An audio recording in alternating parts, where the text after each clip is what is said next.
Здраво и добродојдовте на Чекајќи го ГУП, емисија која го вклучува алармот за новиот генерален урбанистички план на Скопје и за самата срж на потеклото на овие проблеми, законодавството.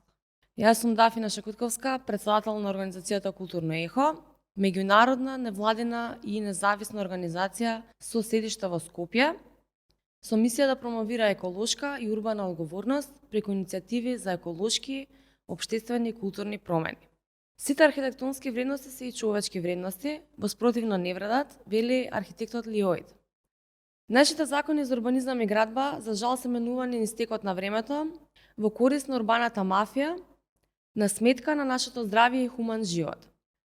Сакаме да го однесеме на една патувалка низ сршта на проблемот, за да престанеме да се согласуваме со работи кои ни штетат, да се разбудиме и да се справиме со него.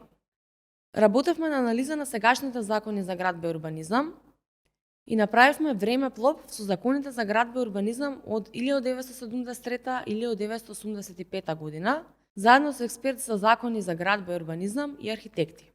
Во денешната епизода ќе разговараме и дискутираме за дел од резултатите на оваа анализа со нашиот гостин Костел Шакутковски, кој е архитект и поранешен урбанистички инспектор во Државен инспекторат за градежништво и урбанизам. Измеѓу темите ќе подискутираме и мислења од граѓаните собрани од работилниците на Културно ехо Создаваме град, градиме иднина. Здраво Костел и фала што ни се придружи. Здраво, ви благодарам што ме поканивте и ќе ми дадете можност да разговараме околу овие проблеми. Првата тема се однесува на неправилностите во законите. Сакаме да разговараме и дискутираме за неправилностите во сегашните закони, заклучени на нашето истражување, но и за тоа како може тие да се променат.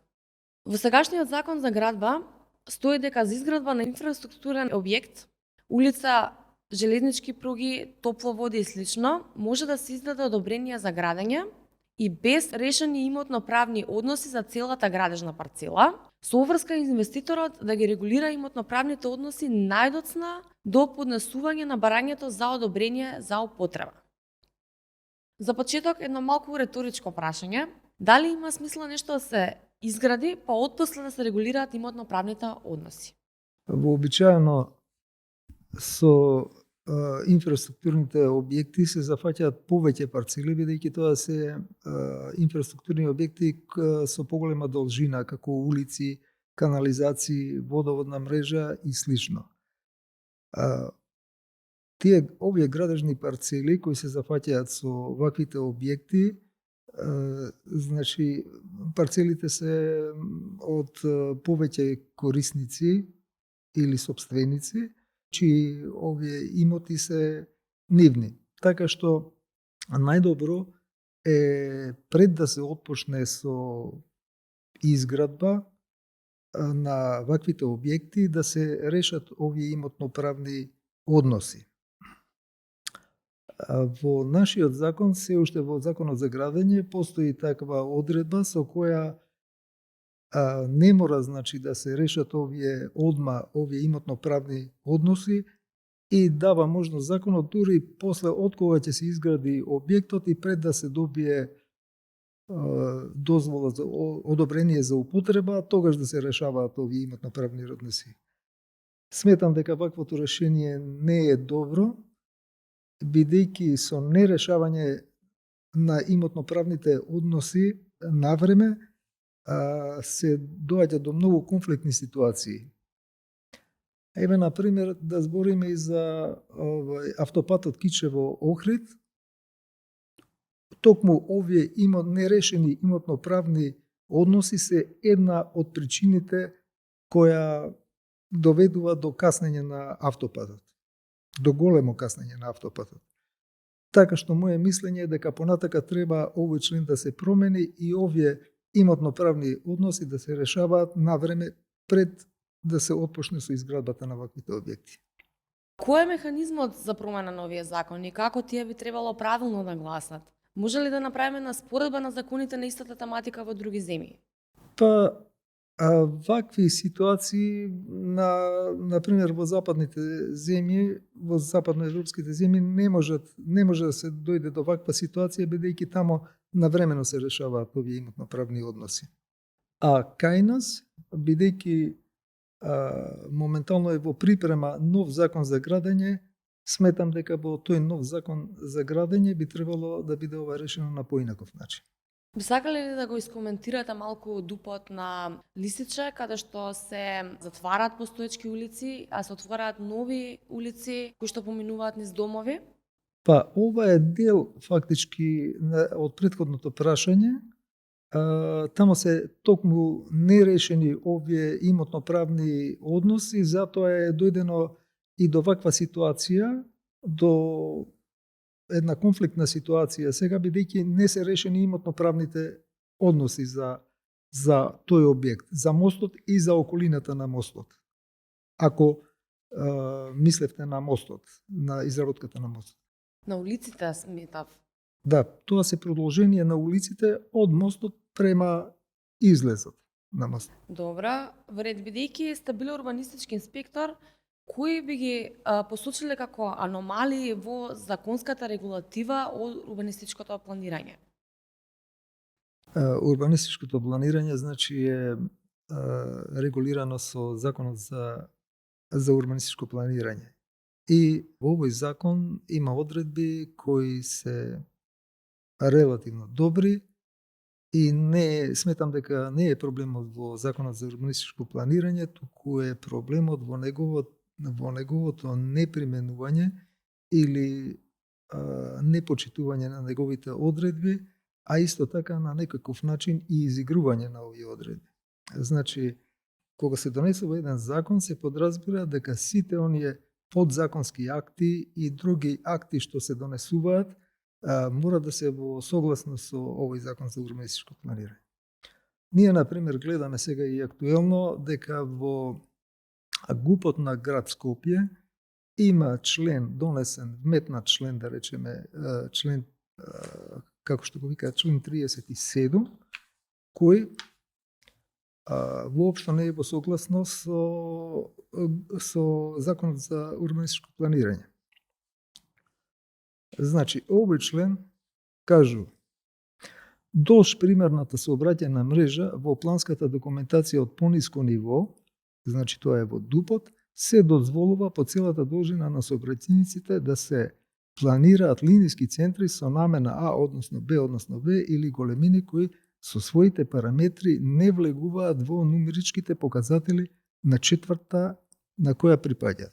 Да објаснам малце овие нумерички показатели. При изработка на ДУПот се изработуваат нумерички показатели, кои треба нумерички показатели да бидат во согласност со нумеричките показатели од ГУПот. Што се случува значи сега со овој член? Нумеричките показатели кои се израчунуваат во ДУПот не мора да бидат значи во согласност со нумеричките показатели од ГУПот. ГУПот е план, урбанистички план од повисоко ниво и неговите параметри што се дадени во нумеричките показатели мора да се почитуваат со ДУПот. На овој начин не може да се почитуваат значи во ДУПот со овој член, вметнат член. Значи во самиот ДУП може да се предвидат објекти, така наречени фантомски објекти, сега да ги крстам, бидејќи тие не влегуваат во ниеден документ. Со ова може да се изигрува значи законот за урбанизам и ова е мислам флагрантно кршење на законот.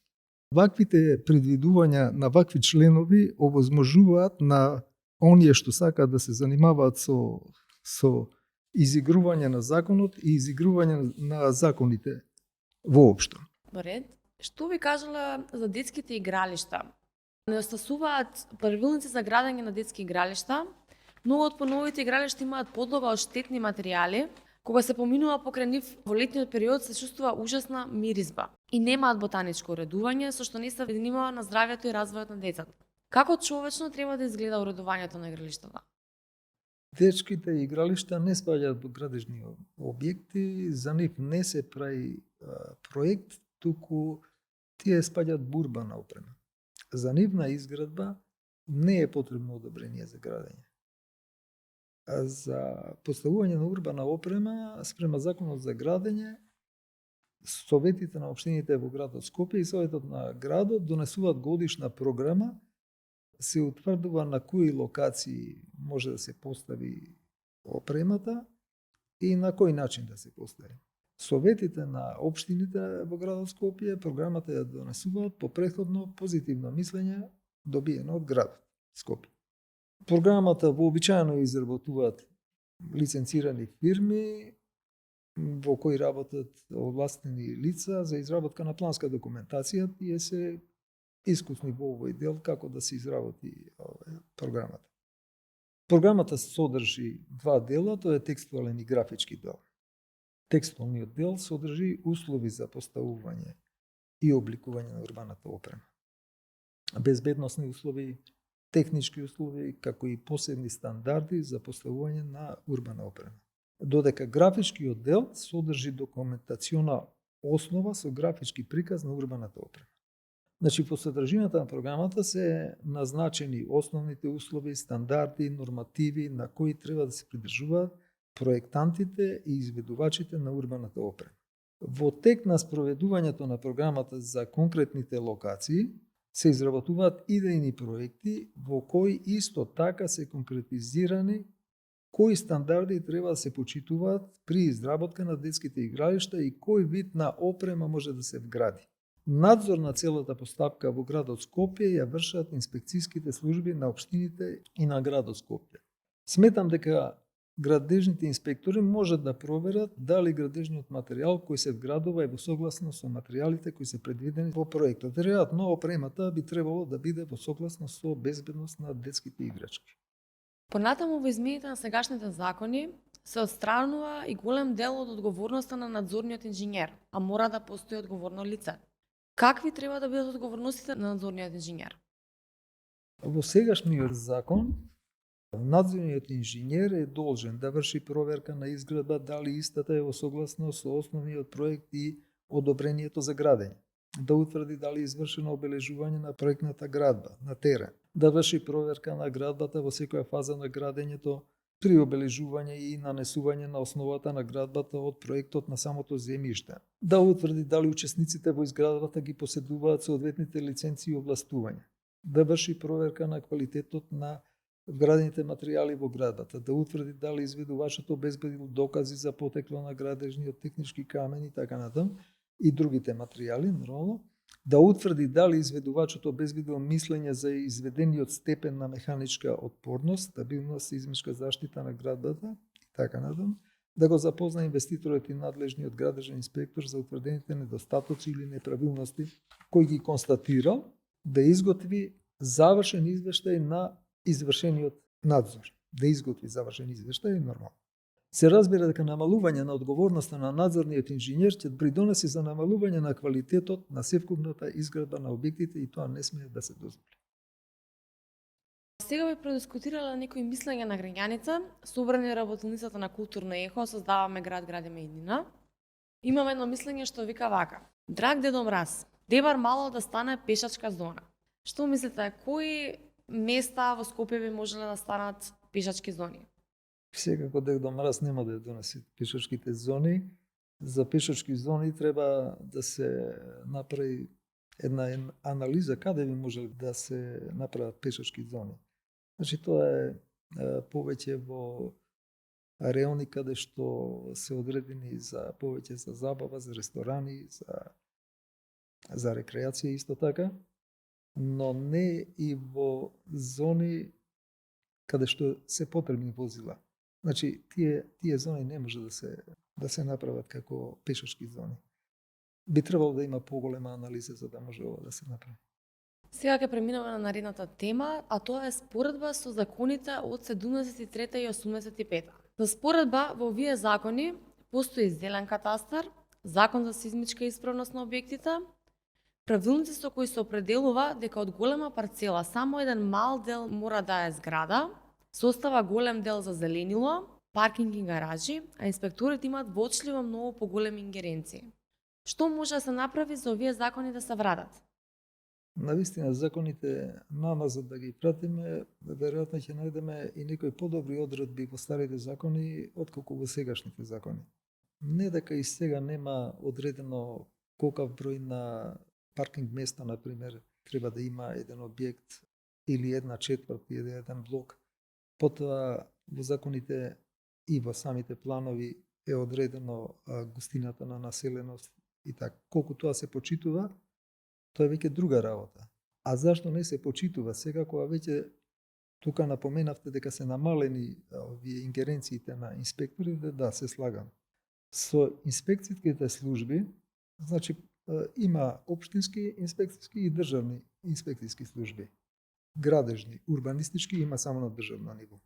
Значи бројот на овие инспектори прво е намален драстично, дури еве да кажем еден факт дека на ниво на Републиката Македонија има само еден урбанистички инспектор. А и градежни инспектори има многу малку. Значи, бројот на инспектори се повеќе тенденциозно се намалува, за да нема кој да реагира на активности кои што се спротивни на законот, дури со овие ингеренции кои што ги имаат моментално. Ви може ли да кажете која е бројката на градежни инспектори во моментов?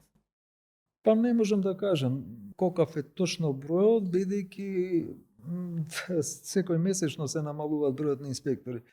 Вие спомнате дека тука тенденциозно, сега не можеме тој факт да го потврдуваме дека е тоа тенденциозно, ама е факт дека се намалуваат.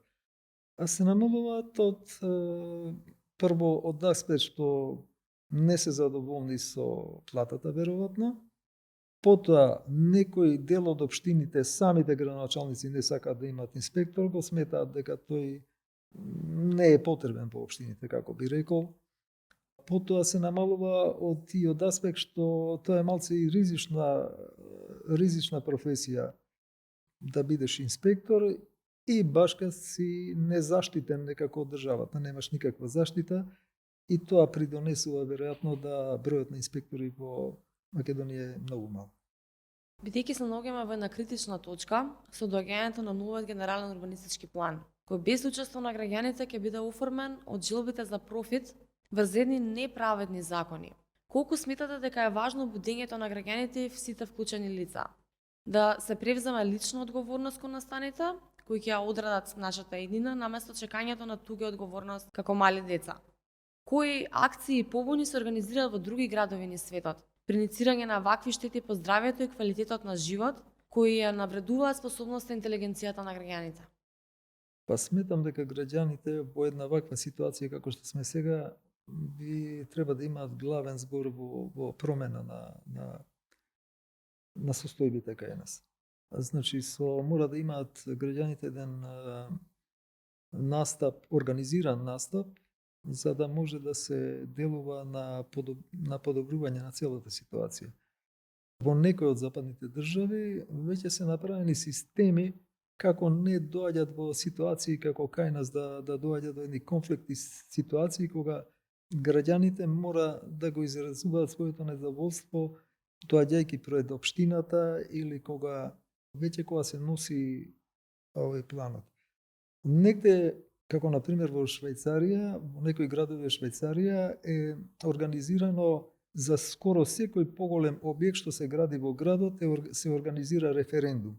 Ние не сме дојдени до ова ниво да можеме референдум да правиме за секој поголем објект или позначаен објект, но мора да бидат граѓаните повеќе ислушани во тој поглед, во донесување на урбанистичките планови, во сите делови од урбанистички планови, како ГУП, ДУП, дури и оние помали планови што се носат.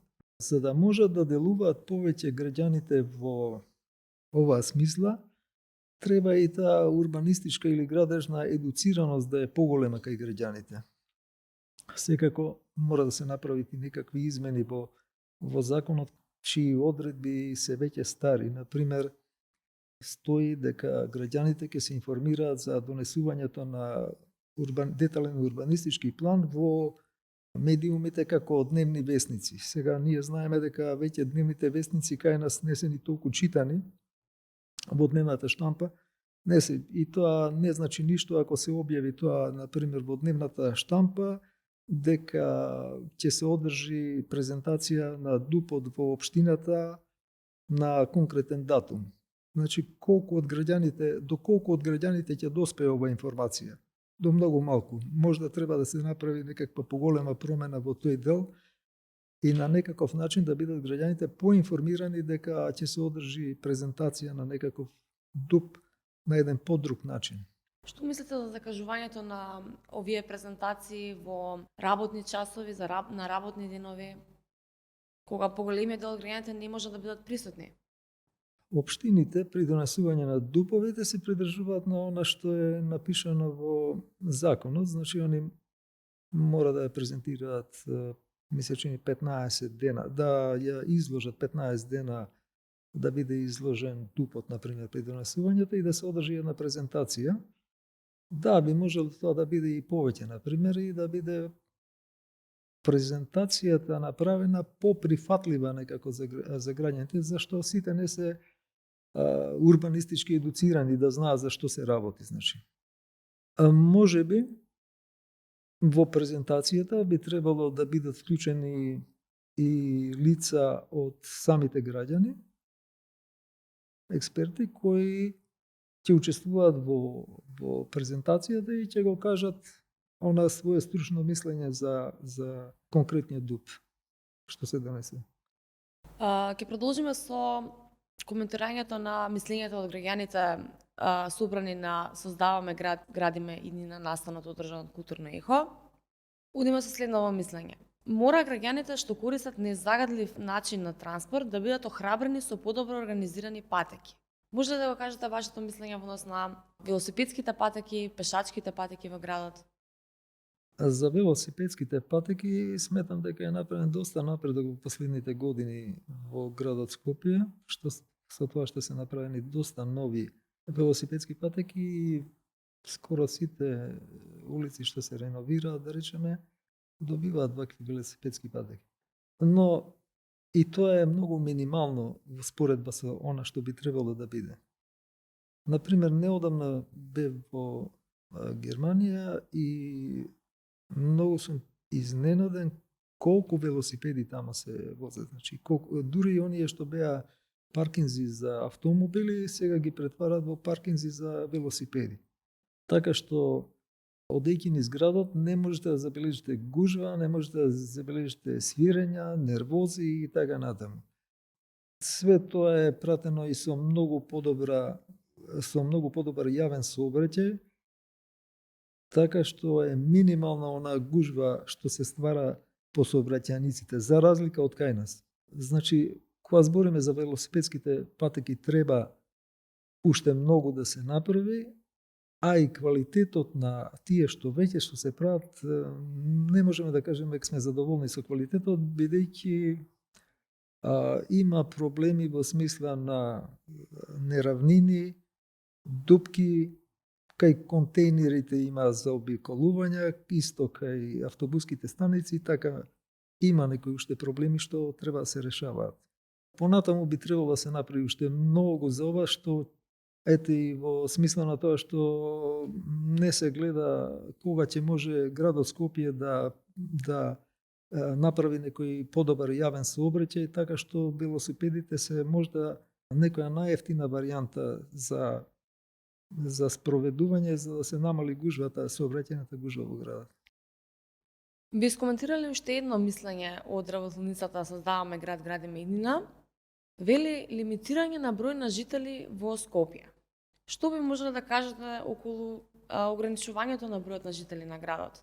Дали треба урбанизмот да се развива надвор од постечките целини на градот? За градот се изработува, значи, генерален урбанистички план. Генералниот урбанистички план зафаќа еден опфат, така наречен опфат, кој ги лимитира границите на градот. Тие граници се и сега не се мали на градот Скопје, но сметам дека се и тие доволни во сегашниот момент и дека барем за сега ќе видиме со новиот генерален урбанистички план дали ќе се прошири овој опфат, тоа сепак ќе го одредат лица што се стручни за оваа работа и ќе извршат една анализа дали е потребно да се прави проширување на опфатот. Сметам дека не е проблем во опфатот. Проблем е што све се концентрира кон центарот, кон централните општини, а градот не се проширува. Тука има и една друга тоа недостиг, значи тука зависи многу и од средствата, од финансиските средства на општините, например за ширење на градот во оние региони кај што има градежно неизградено, што е во опфатот, она што е све во опфатот, тоа е градежно земјиште, нели? А онаму кај што е градежно неизградено земјиште треба да се направи инфраструктура. Таа инфраструктура се разбира дека кошта и нашите општини вообичаено избегнуваат да го шират, да се шират према неизграденото градежно земјиште, бидејќи таму треба да изработат инфраструктура. И све се концентрира онаму кај што има веќе инфраструктура. Таа инфраструктура не се обновува, не се зголемува старата, него на постоечката се градат нови градби, така што градот се гуши во секој поглед. Оваа пракса би требало да прекине, да се прекине со оваа пракса и би требало да се освојуваат нови неизградени земјишта кај што градот би квалитетно би се проширил. И со население, и со градби. Ви благодарам за присуството на нашиот подкаст, што прифатите нашата покана. И јас ви благодарам. Следната недела ќе продолжиме со епизодата на Мартин Атаназовски. Би сакале да им пренесеме на граѓаните да не го чекаат новиот ГУП, туку да реагираат на неправилностите.